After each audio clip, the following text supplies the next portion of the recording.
Doctor Garima Singh ji. Radhe Radhe Shri Harivansh. Radhe Radhe महाराज जी, आपके चरणों में कोटि कोटि नमन। महाराज जी, मैं कैंसर रोग विशेषज्ञ हूँ। इस असाध्य रोग से पीड़ित लोगों के मध्य मेरा पूरा दिन समर्पित रहता है। कभी कभी इनकी पीड़ा से मन अत्यंत विचलित हो जाता है। इसको कैसे नियंत्रित करूं? पीड़ा देखकर अपनी योग्यता के अनुसार उसका निवारण करने का उपाय करना ये तो ठीक ही है, आपका कर्तव्य है। लेकिन दुखी हो जाना ये नहीं ठीक है। आप एक डॉक्टर हैं, अगर आप स्वयं दुखी हो जाएंगे तो उसके दुख का निवारण कैसे करेंगे? और दूसरी बात, जैसे भगवान अर्जुन जी को कहते हैं कि तुम्हें शोक नहीं करना चाहिए। शरीर के द्वारा जब हमारे ऐसे कर्म बनते हैं तो वो किसी न किसी रूप में हमें दंड देते हैं। जैसे जिन कर्मों को कोई नहीं जान पाया समाज में, हमसे पाप कर्म हुए हैं, बहुत गलत हुए हैं और उनका दंड नहीं मिला, उनका प्रायश्चित नहीं किया, तो फिर वो भयानक रोग के रूप में या किसी दुर्घटना के रूप में ऐसे रूप में उगाते हैं। तो हमें विचार करना है कि इस शरीर से कोई ऐसे कर्म बने थे, उसके फलस्वरूप इसको ये दुख आया है। अब भगवान की कृपा से मुझे सेवा का अवसर मिला है, तो हमें उत्साहित होकर के उसकी दुख निवृत्ति में पूरी बुद्धि लगा देनी है। तो हमें क्या करना है? अगर हम दुख से दुखी होकर प्रभावित हो गए तो हम उसकी दुख निवृत्ति कैसे करेंगे? हमें बहुत उत्साहित होना है कि भगवान हमको ये सेवा दी है। अब वहां धन की प्रधानता नहीं रखनी। अगर कोई ऐसा आता है कि थोड़ा सा धन में कमजोर भी हो सकते, तो अपनी बुद्धि बल से जितना हम उसको सुख प्रदान कर सकते हैं। अगर हमारे पास धन है, हमारे पास औषधियां हैं, हमें बुद्धि है, तो हमारी वास्तविक दया का स्वरूप ये होगा कि हम उसके दुख निवृत्ति का उपाय करें। अगर अपने से नहीं हो सकता तो हम दूसरे से सहयोग ले लेते हैं, हम अपने मित्रों से बात करते हैं। लेकिन हम दुखी होकर बैठ जाए तो बात ठीक नहीं। हमारा हृदय उत्साहित होना चाहिए उसकी दुख निवृत्ति के लिए, क्योंकि आपको उस समय जो पद मिला है उसके अनुसार ये दुख नहीं चाहिए। उस समय हृदय बिल्कुल परफेक्ट, मजबूत, दुख निवृत्ति के लिए तत्पर, नहीं तो गड़बड़ हो जाएगा। अगर हम किसी मरीज को देखकर स्वयं विकल हो जाएंगे तो फिर हमारी प्रवीणता क्षीण हो जाएगी। और अगर हम प्रवीण बने रहे तो उसकी दुख निवृत्ति करने में समर्थ है, क्योंकि आपने पढ़ा है उस विषय को, आपका अनुभव है उस दुख निवृत्ति का। तो मुझे लगता है कि इसमें दुख करना एक कमजोरी होगी, नहीं करना है दुख। कैंसर यहां है तो हाथ काटना पड़ेगा, नहीं काटना पड़ेगा। कितने से अंग होते हैं जिनको शरीर को पूरा व्यवस्थित रखने के लिए रोग युक्त हो गया तो उसे काटना पड़ेगा। अब अगर हम दया करेंगे, मृदुल हृदय रखेंगे तो ये कार्य नहीं हो पाएगा। नहीं, हमारी दया, हमारी मृदुता इसी बात में कि उसके पूरे शरीर को नष्ट करने वाले रोग के लिए हम अगर जरूरत है तो उसकी अनुमति से उसके उस अंग को अलग कर देते हैं। उसमें हम अगर दया दिखाएंगे तो कैसे बात बनेगी? डॉक्टर है। हाँ, एक व्यक्ति से अगर हमारी समाज पूरी दुख को और संभावनाएं को नष्ट कर देगा तो उस व्यक्ति को बंदी बना लेना और उसको सजा देना या उसको मौत आदि की दंड देना, ये उपकार होगा उसके साथ, ये उसके साथ उपकार होगा। क्योंकि बहुत से पाप आगे करता और लाखों लोगों को दुख देता, उसका शांत होना उसके लिए मंगलकारी होगा। थोड़ा धर्म को समझना, थोड़ा विवेक विस्तार से समझना पड़ेगा। तो हमें नहीं, अब जैसे कोई कष्ट में एक्सीडेंट हो गया और बड़े तड़प रहा तो तुम्हें वहां दुखी होने की जरूरत नहीं, वहां तुम्हारा कर्तव्य बन गया, फौरन उसको उठाओ, हिम्मत करो। अब उस विचार मत करो कि हो सकता है पुलिस के हमारे ऊपर ही ठोक दे, हो सकता है बड़ी समस्या आ जाए, बड़ा अर्थ कुछ नहीं सोचना। उस समय तुम्हारे सामने सेवा का कर्तव्य है, वो तड़प रहा, उठाओ उसको, अस्पताल ले जाओ, अगर धन है तो धन लगाओ, नहीं सूचना दो, जहां जो जैसा विधान बनता हो देख लेना। आपको ऐसी जगह भगवान तुम्हारी समस्या का निवारण करेंगे जो तुम नहीं कर सकते हो। हम सेवा को ठुकराए नहीं। अब उस समय हम घबरा जाएं, ऐसे करें तो फिर वो तड़प रहा है या विचार के द्वारा कि कहीं हमें कोई बंधन न मिल जाए, छोड़ो यार। हाँ, अब बंधन मिलेगा क्योंकि प्राप्त सेवा का तिरस्कार कर दिया। अब उस समय तुम्हारी दृष्टि गई, तुम्हारे पास गाड़ी है और वो तड़प रहा है। अभी प्राप्त सेवा, भगवान ने तुम्हें सेवा दी, तत्काल उसको, चाहे पशु ही क्यों ना हो, हमारा कर्तव्य है, हम मानव शरीर में है, हमारे पास व्यवस्थाएं हैं, हम पशु अस्पताल में उसे ले जाएंगे, पर इतना समय कहाँ है? अधर्म आचरण करने के लिए समय है, धर्म के लिए समय नहीं। तो हम विवेकवान बने, जहां जो हमें सेवा मिली उसमें बिल्कुल दया नहीं दिखानी है। अगर उसमें दया हम दिखाते तो हम फिर परफेक्ट नहीं हो पाएंगे।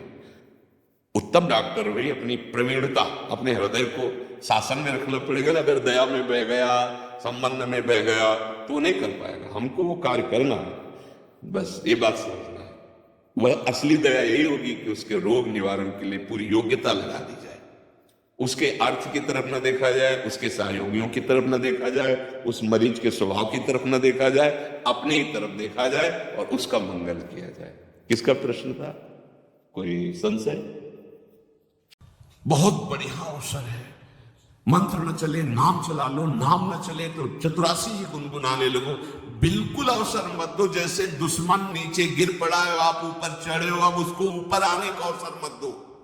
ऊपर आने का अवसर दिया तो अब आपको ऊपर आने का अवसर दुश्मन नहीं दे पाएगा। ध्यान रखना, एक बार अगर अब मन चढ़ गया आपके ऊपर और मनमानी आचरण करा लिया तो आपको भजन लायक नहीं रखेगा, क्योंकि वो समझ चुका है कि तुम ऐसी जगह पहुंच चुके हो कि अगर अब हम इसको हरा न पाए तो मुझे जिंदगी भर इसका गुलाम बनना पड़ेगा। मन ने देख लिया है कि अब हम मारे जाएंगे, अब मुझे मरना पड़ेगा, तो वो आखिरी कोशिश करके आपका नाश करेगा। बस आप सावधान हो। इस समय आपके घुटने उसकी गर्दन के ऊपर है, ऐसा समझो, क्योंकि सदगुरु आश्रय, संत आश्रय, सत्संग, नाम धाम आश्रय, वो विचलित हो रहा है, गड़बड़ा रहा है। कोई तो मिले ऐसा, थोड़ा तो हमें जीवन दान दे। क्या विषय हो, थोड़ा तो मुझे विषय सेवन करने को मिले। चूक कर दी तो फिर गिरा देगा। परमहंस श्री ओंकारानंद सरस्वती जी ने जब बिल्कुल नई अवस्था में सामने उनके गए तो उनका अच्छा बच्चा, बड़े भाग्यशाली हो, वैराग्य मार्ग में आए हो, पर ध्यान रखना, एक सांप को जब बंदर पकड़ता है तो बोले ऐसे ऐसे जड़ में रगड़ता है, फिर देखता, सू तो नहीं बोला, फिर रगड़ता है, और वो मरने पर भी रगड़ता ही रहता है कि कहीं इसमें जान लो। बोले बस ऐसे ही साधु को, साधक को, उपासक को अपने मन को रगड़ना है। राधा वल्लभ सिंह हरिवंश, राधा वल्लभ सिंह हरिवंश, राधा वल्लभ सिंह हरि। अगर सू बोलने का मतलब अगर थोड़ा भी विषय स्फुरण रह गया तो अभी रगड़ते राधा वल्लभ सिंह हरि, फिर सच्ची कहते भजन करना नहीं पड़ता। जैसे भजन थोड़ी करना पड़ता है ही नहीं, भजन किसी और कुछ क्या करें, कुछ है ही नहीं यंत्रों में, वो स्फूर्ते क्यों नहीं हुआ। अब उसको भजन थोड़ी करना है, रह ही नहीं गया, कुछ करना ही नहीं रह गया है। हंस रहे, खेल रहे, बात कर रहे, खा रहे, पी रहे, चल रहे, ठाड़े बैठे परे होता ना, कबीर काहे हम राय ठिकाना, हर समय। पर वो स्थिति प्राप्त करने के लिए निरंतर अभ्यास की आवश्यकता है। श्री भगवान कह रहे हैं कि परमं पुरुषम दिव्यम याति पार्थानुचिंतयेत, जो मेरा सदैव चिंतन करता रहता है, दिव्य परम पुरुष का साक्षात्कार उसको अपने चित्त में ही हो जाता है। चित्त स्थान भगवान वासुदेव का है। शरीर छोड़ने के बाद नहीं, शरीर रहते ऐसी आनंद की वृत्ति उदय होती। अब उनके लिए शब्द ही नहीं तो क्या वर्णन करें। ऐसी आनंद की, उसी आनंद में वो आनंद समुद्र प्रभु प्रकाशित होने लगते हैं। पर उस आनंद में जहां आपका थोड़ा प्रवेश होता है, आप उलझ करके विषय की तरफ चले जाते हैं। ध्यान देना हमारी इस बात को, ये अनुभवगम में बात कहते हैं। जब आपको भजन का थोड़ा आनंद मिलेगा तो आप थोड़ा निश्चिंत जैसे होते हैं, उसी समय मन आपको विषयों में फंसा देगा। जब आपको भजन का अभ्यास बढ़ने लगे, आनंद मिलने लगे, तो आपको उदासीनता बढ़ानी है, हंसना नहीं है, लोगों से मिलना नहीं, खेलना नहीं है, क्योंकि इस समय चढ़ाई का है। आनंद स्फुरित होने लगा, बचाओ, बिल्कुल आसपास से सुरक्षित हो जाओ। वो आनंद ही आपको ऊपर ऐसी स्थिति में ला देगा जहां विषय नहीं ले जाएंगे। भगवान कह रहे परमं पुरुषम दिव्यम याति पार्थानुचिंतयन्, जो निरंतर अभ्यास चिंतन का करता है उसे चित्त में ही भगवत साक्षात्कार हो जाता है। अगर आप सावधान नहीं रहेंगे, चिंतन सही नहीं रहेगा आपका, तो किसी भी अवस्था में ये विषय चिंतन छूटने वाला नहीं। अभी हमारे पास अवसर है, अभी हमारे पास समय है, चूको मत। ये बहुत सूक्ष्म लड़ाई है, ये कोई बाहर के लाठी डंडा गोली वाली लड़ाई नहीं है, ये अंतर की लड़ाई है। इसमें बड़े बड़े हार जाते हैं, अगर कोई जीत पाता है तो एकमात्र भगवान को समर्पित चित्त वाला जीतता है। हमें लगता है आपको बढ़िया समर्पण का अवसर है। अब आप ये जो मना किया जाता है उन विषयों का भोग करते हैं, विषयों का सेवन करते हैं, तो फिर ऐसा लगता है अब हम नहीं कर पाएंगे, हमारे पास कोई चांस नहीं रह गया कि अब आपको संभाल सके। इसलिए आप सहयोग कीजिए। ये बाहरी आनंद 4 दिन का है, मान जाओ, बाहरी आनंद। ये श्री जी के मार्ग के लिए हम कह रहे हैं किसी जन्म में भगवत प्राप्ति करनी। अगर आप नहीं कर मानोगे, मनमानी आचरण करोगे तो भ्रष्ट हो जाओगे। ये संसार का स्वरूप है, किसी न किसी बहाने से वो आपको सतमार्ग से हटाएगा। ना किसी को घर आने दो, ना किसी के घर जाओ, ना किसी को रंग लगाओ, ना किसी से रंग लगवाओ। अपनी प्रिया प्रीतम के साथ होली खेलो। यहां जो सत्संग हो रहा है ठीक है, सुना, एकांतिक किया, कुटिया में जाओ चुपचाप, अपने श्री जी को रंग लगाओ, श्री जी के सामने पद गाओ, श्री जी के सामने नाचो, उन्हें तो भावना में उनके साथ खेलो, किसी और की जरूरत नहीं। कोई अब दूसरा हमें छुए, दूसरा कोई हमारा अपना बने, अब हमें जरूरत नहीं है। देखो हमारी भाषा समझ में आ रही हो तो समझ लेना, नहीं बाद में पछताओगे। किसी को भी अपने साधन कक्ष में प्रवेश मत दो, किसी को अपनी कुटिया में मत आने। अब आप यहाँ गृहस्थ नहीं हो, यहां भी रह रहे हो, भले गृहस्थ वेश में रह रहे हो, आप वनवासी हो, आप श्री जी के उपासी हो, कोई व्यवहार की जरूरत नहीं। जब ऐसे रहोगे तो श्री जी आएंगे आपसे खेलने। निष्ठा, हृदय में निष्ठा। अब व्यवहार की गुंजाइश नहीं रह गई, हमारे पास समय नहीं व्यवहार का। हमारी बातें मान लो पर आप लोग मानते नहीं हो, इसलिए कोई रंग नहीं चढ़ पा रहा। अरे वो बेचैन है आपके साथ खेलने के लिए, उनकी तरफ जब देखो ना तो बेचैन है, पर उनकी तरफ कोई देखना ही नहीं चाहता हो। तो यही से फुर्सत नहीं मिलती भोगों से खेलने के लिए, संसार के राग में खेलने के लिए। अरे वो तो लालायित है, वो तो खुशी हो रही है कि हमारा शरणागत हो गया, अभी हमारी सहचरी बनेगा, हमारी सेवा में आएगा। शरणागत होकर के पीठ कर लिया श्री जी की तरफ, मुख कर लिया संसार की तरफ, तो दोनों लाडले उदास बैठ जाते हैं। अब क्या करें, तो उधर मुख करके जा रहा है, चलो फिर कभी लौटेगा, वो फिर इंतजार कर रहे हैं। विमुख भये निमिषो ना अकृपा, जब चिते तब ऐसे। खूब अभ्यास करो नाम जब। कोई होली दिवाली त्योहारी, हमारा सारा त्योहार लाडली लाल से है, इन्हीं के साथ खेलो। देखो तुम्हें बताएं, जो बच्चा बाहर खेलने नहीं जाता तो माता पिता उसके साथ खेलने लगते। कैसे? घुटने के बल चल रहा है तो पिता भी घुटने के बल चलेगा, उसके साथ साथ वो तोतली बोलेगा तो वो भी तोतली बोलेगा। देखा कभी ऐसा? ऐसा कर।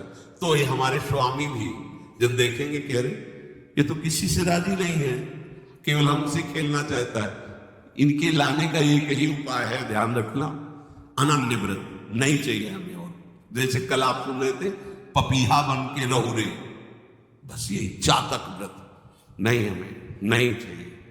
अगर हमारे रंग पड़ेगा तो लाडली लाल का पड़ेगा, हम खेलेंगे तो लाडली लाल के साथ खेलेंगे, नहीं तो अब आजीवन नहीं खेलेंगे, आजीवन नहीं खेलेंगे। अगर हम पाएंगे तो इनकी जूठन पाएंगे, नहीं तो प्राण त्याग देंगे। जिएंगे तो वृंदावन में जिएंगे, जीवन ये व्रत चाहिए। काहे को व्यर्थ समय नष्ट कर, धारण करो अनन्य निष्ठा का व्रत। इनको अपनी तरफ आकर्षित करने के लिए अनन्यता ही व्रत है। रसना कटो जो अन रटो, निरखियन फुटो, नयन श्रवण फुटो जो अन सुनो, श्री राधा जिसमें।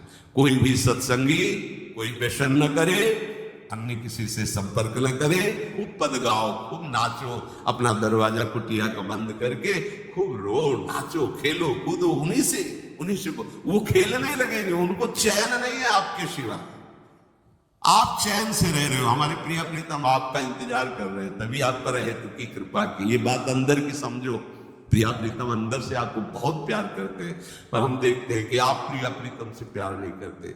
आप संसार की तरफ बढ़ते जा रहे हो, हाथ फैला खड़े, मेरी तरफ आ जा। ये हमारे भगवान नहीं है, ये हमारे लाडली लाल है।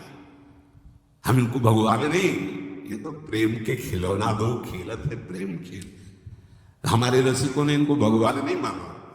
अगर कोई संकट आया तो अपने आंचल में छुपा के इनको लेके भागे, ये नहीं सोचा कि अखिल लोग ब्रह्मांडों का ईश्वर, इसको छुपा के भागने की क्या जरूरत है। चाहे बिहारी जी को, चाहे राधा वल्लभ लाल को, जब कभी कोई ऐसा भय आया है तो ऐसा नहीं सोचा कि भगवान रक्षा करेंगे, नहीं, इनकी रक्षा हमें कर दी है, इनको छुपा करके। कभी काम वन में राधा वल्लभ लाल को, बिहार वन में से बिहारी जी महाराज छुपा छुपा के अपने अपने ठाकुर हमारे लाडले हैं, प्यारे हैं, इन्हीं के साथ खेलना है, इन्हीं में रहना है, अब इन्हीं के पास रहना है, इन्हीं में रहना है। दो बात ध्यान रखो, इन्हीं के पास रहना है, इन्हीं में रहना है, बस। अब यही हम नहीं कर पाते, वही जो शुरुआत सत्संग में की थी, सबकी ममता ताग में तूरी मम पद मने। ये भारी बात है, भारी बात है। जितनी जल्दी आप उदास हो जाओ संसार से, उतनी जल्दी मुस्कुराहट आ जाएगी प्रिया प्रीतम के मुख में आपके लिए। आप जब मुस्कुरा रहे हैं उधर, तो वो उदास बैठे कि हमारी तरफ क्यों नहीं देख रहा। अब हमें अपने प्यारे को उदास नहीं करना, प्यारे को मुस्कुराहट से युक्त करना है। क्या हम उदास हो जाए, ताते मौन रहे वो उचित है। जगती भयो फिरे बैरागी, वृंदावन रस में अनुरागी। खूब चिंतन परायण रहो, कोई भी विषय का सेवन ऐसा ना करो जो आपकी बुद्धि भ्रष्ट कर। कोई आपने ऐसा गंदा विषय, गंदी बात, गंदी चेष्टा, आप परसों नरसों, फिर आगे क्या, आपका जो साधन मार्ग वो ढक जाएगा, फिर प्रमाद छा जाएगा। हमें किसी भी उत्सव में, किसी भी उत्साह में अपनी प्यारी जो की अनन्यता और सिद्धांत को नहीं छोड़ना, अपने मार्ग में चल। ये अध्यात्म है, अध्यात्म, ये दान पुण्य की बातें नहीं है, ये लोकांतर में भटकने की बातें नहीं है, सीधे भगवत प्राप्ति की बातें हैं। यत करोषि, जो भी तुम करोगे वो तुम्हें अपने आराध्य देव के लिए करना है, आराध्य देव को समर्पित करना है। देहाभिमान अभी कुछ ही समय में गलित हो रहा है, ऐसा आपको अनुभव होने लगेगा। कैसे समझेंगे? देहाभिमान गलित हो रहा है। जब आपका अपमान हो और आपको कोई फर्क न पड़े, आपका सम्मान हो, आपको कोई हर्ष नहीं हुआ, बड़ा लाभ हो गया, कोई सुख नहीं होगा, बड़ी हानि हो गई, कोई दुख नहीं होगा। शरीर स्वस्थ है, कोई हर्ष का विषय नहीं, शरीर अस्वस्थ है, कोई शोक का विषय नहीं। यह है देहाभिमान गलित होने का स्वरूप। यत करोषि, तो जो भी हम करें, पापाचरण भी करें तो श्री भगवान को अर्पित कर दे। बोले नहीं, तस्मात् शास्त्रम प्रमाणम ते कार्याकार्यो व्यवस्थित। जो तुम्हें करना है उसमें प्रमाणित कार्य करने हैं, शास्त्र के अनुसार। यत करोषि, अब जो भी करोगे शास्त्र सम्मत करोगे और प्रभु को समर्पित करोगे। देहाभिमान बहुत जल्दी गलित हो जाएगा। यदश्नाश अशन भोजन, जो भी पाओगे पहले प्रभु को भोग लगाओगे, देहाभिमान गलित हो जाए। मान लो मेरी बात, ये सब 4 दिन के उत्सव, 4 दिन की चांदनी है। शोक समाज पूरा तैयार हो रहा है हमारे ऊपर आक्रमण करने के लिए। तुम्हें क्या पता, शोक का अंधेरा छाने के पहले ही व्यवस्थित जहां पहुंचना वहां पहुंच जाओ, फिर अंधेरा छा जाएगा, कोई फर्क नहीं पड़ेगा। अभी आप यात्रा ही नहीं प्रारंभ किए हैं और अंधेरा आ गया तो मार्ग ढक जाएगा और जीवन व्यर्थ चला जाएगा। कुछ भी मत खाओ। कैसी धूर्तता हमारी बुद्धि में बैठी है। रसेंद्री की तृप्ति के लिए हम गुरुजनों की आज्ञा को रौन करके चंद विषयों का सेवन करते। धिक्कार है जीवन को। यदि आज्ञा उल्लंघन करके अमृत भी पीने को मिले तो विष हो जाएगा, ध्यान रखना। इंद्रियों की चाटुकारिता करते हद हो गई। अरे संसारी पुरुष में ऐसा देखे तो चलो, लेकिन जो भगवत मार्ग के पथिक, धिक्कार तुम्हारे जीवन को। प्रिया जी को बिना भोग लगाए अर्पित किए तुम पाने के लिए उत्साहित कैसे हो रहे हो? जिन वस्तुओं को निषेध किया गया है उनकी तरफ स्वप्न में भी अगर गति हो तो जलन होनी चाहिए कि स्वप्न में भी हमने कैसे स्वीकार कर लिया। कभी कभी ऐसा लगता है कि भगवत प्राप्ति बहुत कठिन है, ये समझने वाले नहीं। मेढक को तौलने का अगर हमें आदेश मिले तो तौलना बहुत कठिन है। 5 रखो, 2 उधर छिटक के चले गए, उनको घसीटो तो 3 पहले वाले फिर उतर के चले, ऐसे है। सावधान हो जाओ। ये आज्ञा का उल्लंघन तुम्हारे लिए नारकी गति का काम करेगा। अगर आज्ञा है कि अमृत नहीं पीना तो मत पीना, नहीं वो विष हो जाएगा। और अगर आज्ञा है विष पी लीजिए तो गरल सुधा रिपु करहि मिताई, गोपद सिंधु अनल शीतलाई। वो विष अमृत हो जाएगा, तुम्हारा शत्रु तुम्हारा मित्र हो जाएगा। ये बहुत समुद्र गाय के खुर के गड्ढे के समान हो जाएगा। आज्ञा पालन बहुत बड़ी सिद्धि है। ये मूढ़ता का त्याग कीजिए। आप जानते हो, जानते नहीं है, नहीं तुम नहीं जानते हो, तुम्हें वो जान रहे हैं। अगर तुम अपना आनंद चाहते हो, सुख चाहते हो तो आज्ञा पालन करो, इसी से देहाभिमान गलित होगा। तुम्हारी एक वृत्ति उस सर्वात्मा प्रभु बैठे देख रहा है, और उन्हीं के रिझाने के लिए तो तुम्हें मानव देह मिली, भगवत मार्ग मिला। ये ध्यान रखो, एक बार भी बिना भोग अर्पित किए हुए जो पाओगे वही तुम्हारी बुद्धि भ्रष्ट कर देगा। देख लो आंख खोल के कैसे बुद्धि भ्रष्ट होती है। वो अपने आराध्य देव इष्ट देव की ही निंदा करने लगता है, आराध्य देव इष्ट देव के विपरीत चलने लगता है। ये बुद्धि गिरी मतलब सर्वनाश, जो शास्त्र में कहा गया है, कामा संजायते क्रोधा क्रोधा स्मृति विभ्रमा स्मृति भ्रंशात् बुद्धिनाशो। बुद्धिनाश को ही कहा गया प्रणश्यति, नष्ट हो गया, वो किसी काम का नहीं। यत करोषि, जो भी कर रहे हो वो प्रभु के लिए हो और प्रभु को अर्पित करो। यदश्नासि, जो भी असन भोजन करते हो, जो भी तुम्हारी जिह्वा में जाए, अगर तुम इसी जन्म में भगवत प्राप्ति करना चाहते हो तो बिना भोग लगाए मत पाना, मान लीजिए। फिर कह रहे यज्जुहोषि, जो भी तुम हवन का तात्पर्य भागवतिक कार्य करते हो वो प्रभु को अर्पित कर दो, बड़ा सुख मिलेगा।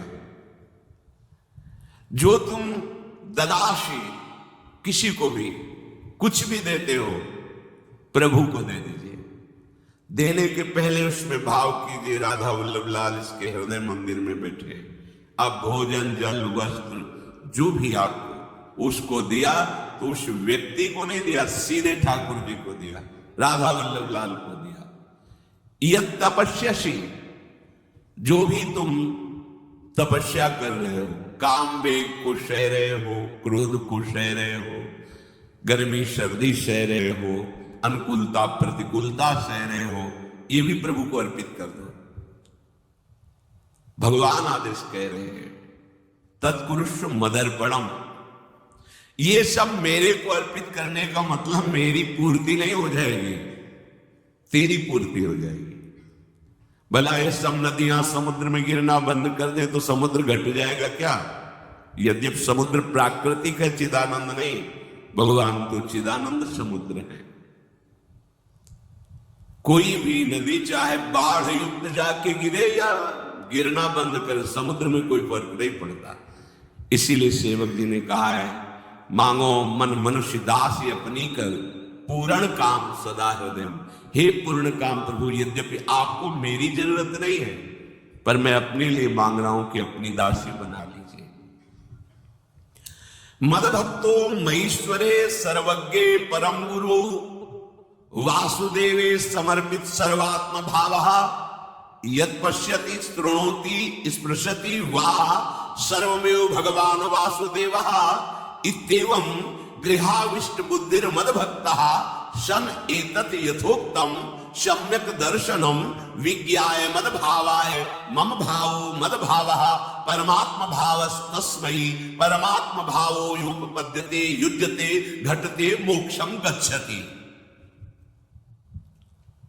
वेद कहता है, भगवान की वाणी, मद भक्तो, जो मेरा भक्त हो गया है, अभी हम देह भक्त हैं, भोगों के भक्त हैं, विषयों के भक्त हैं, काम क्रोध लोभ मोह जब जो चाहता है हमें परास्त कर देता है। लेकिन जो मद भक्त हो गया उसको नहीं, बाहरी वेश परिवर्तन से मद भक्तो नहीं होता। कभी कभी हंसी आती है कि अमृत कुंड को छोड़ करके मल कुंड का स्वाद लेने के लिए कितना लालायित है जीव, कैसी मंद बुद्धि। मतलब एकदम लगता है कि वाह प्रभु आपकी है विचित्र माया है। ये इधर कूदे तो अमृत कुंड है, इधर कूद रहा है मल कुंड है। वो जानबूझ करके अमृत को त्याग करके मल कुंड में जा रहा है। जहां हमारी प्यारी जी और प्यारे जी की ऐसी सुख वृत्ति है, वेणु कानन कुणित श्रवण सुंदर सुनत मुक्ति सम सकल सुख पाए पग पेली। मोक्ष सुख को भी लात मार करके जिस सुख में बढ़ा है, कैसा कैसा तुम्हारा आश्रय है। हमारे युगल सरकार का ऐसा सुख है कि मोक्ष सुख थूक देने योग्य हो जाता है, और आप युगल सरकार को एक तुच्छ विषय के लिए छोड़ देते। कैसे भक्त हो तुम, कैसे हो तुम? खुद प्रश्न करके देखो। कभी तुम्हें अपने ऊपर धिक्कार नहीं आता? अपने को बहुत चतुर समझते हो, अपने को बहुत प्रवीण समझते हो कि कोई नहीं जानता हम क्या खाते हैं, कोई नहीं जानता हम कहां जाते हैं, कोई नहीं जानता हम कैसे खिलाड़ी हैं कि खेल रहे हैं। अरे पागल, तू कैसा खेल रहा है? ये जगन्नाटक वैभवा वो बैठे हुए डायरेक्टर सब कुछ देख रहा है और तुम्हारी कहानी लिख रहा है। बहुत होश में हो जाओ, हर समय तुम दृष्टि में हो ऐसा मत समझो। मद भक्तो मईश्वरे सर्वज्ञ, समझ मैं सर्वज्ञ हूं, मैं सब कुछ देख रहा हूं। परम गुरु, मैं गुरुओं का भी गुरु, परम गुरु हूं। भगवान बोले वो है, वही परम गुरु है, क्योंकि गुरु शब्द ही उन्हीं के आगे है, दूसरा कोई नहीं, कोई है ही नहीं दूसरा, दूसरा ना कोई, वही परम गुरु है, क्योंकि उनके सिवा कोई है नहीं, वही परम गुरु। बड़े करुणा में है। अगर ये सोचा जाए कि भगवान की वाणी और गुरु की वाणी अलग है तो भ्रम है आपको। भगवान की वाणी गूंज रही है, पकड़ो, आपको लगेगा बातें कर रहे हो, कहां गूंज रही है? अभी ट्रांजिस्टर लाइए, लखनऊ लगाइए, अभी बोलने लगेगा, तो वाणी गूंज रही ना लखनऊ की। कानपुर लगाइए, कानपुर बोल लेगा, क्योंकि उसमें पावर है उस वाणी को घसीटने का। एक यंत्र जैसा तुम्हारे अंदर तो पावर नहीं है, तुम अपने को बहुत पावरफुल समझते हो। एक इतना बड़ा ट्रांजिस्टर लाइए, उसे आप अभी लगाइए बंबई, वो अगर स्टेशन आ रहा पकड़ में तो बोलने लगेगा, ये बंबई की आकाशवाणी से बोल रहा हूं, आकाशवाणी पकड़ रहा है। तुम्हारे अंदर कितनी सामर्थ्य है? तुम गुरुवाणी सामने से नहीं पकड़ पा रहे हो, आकाशवाणी क्या पकड़ोगे? बहुत ज्ञानी, बहुत विज्ञानी, वो एक यंत्र पकड़ रहा है लोक के स्टेशनों को। अगर तुम मंत्र पकड़ लो तो तुम भगवान की वाणी ऐसे सुनोगे, ऐसे देखोगे, कहीं दूर थोड़ी है, सामने नृत्य करते रहते हैं। नेत्र खुले थोड़ा, पावर आप में है, जो मंत्र मिला है वो यंत्र पकड़ता है स्टेशन, पावर तुम्हारा सीधे पावर हाउस को पकड़ेगा। अखिल ब्रह्मांडों का पावर वासुदेवा समर्पित सर्वात्म भावः, तो यत् पश्यति यत् शृणोति स्पृशति, वो भगवान का स्पर्श करेगा, भगवान की वाणी सुनेगा, भगवान को ही देखेगा। कौन? जो मद भक्ता है। तो आप लोग बड़े कृपा पात्र हैं, भगवत मार्ग के पथिक बन गए। कहां बसे, कहां? बड़ी हंसी आती है। साधक अपने छोटे से दोष को पहाड़ की तरह देखकर व्याकुल हो जाता है और गुरु और भगवान से पुकारता है, नाथ देखो मैं ऐसा, मुझे बचा लो। प्रभु अभी तक समर्पण नहीं हो पाया, उसे अपने में फुर्सत नहीं। जो मेरा हो जाता है